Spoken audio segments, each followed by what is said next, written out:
तर एकनाथ शिंदेंनी उद्धव ठाकरेंना डिवचलेला आहे। चौकार षटकार यापुढे सुरूच राहतील आणि विरोधकांच्या विकेट पडत राहणार असं देखील सूचक वक्तव्य एकनाथ शिंदे यांनी केलेलं आहे। त्यामुळे या पुढच्या काळात ऑपरेशन टायगरचा पुढचा टप्पा पाहायला मिळणार का अशा चर्चा सुरू झालेल्या आहेत।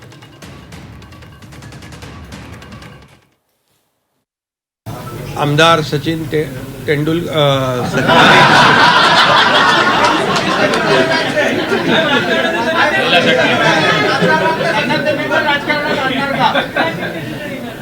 त्यांना पण राजकारणात आणायचं। त्यांनी पण आज षटकार मारलेला आहे सचिन अहिर यांनी।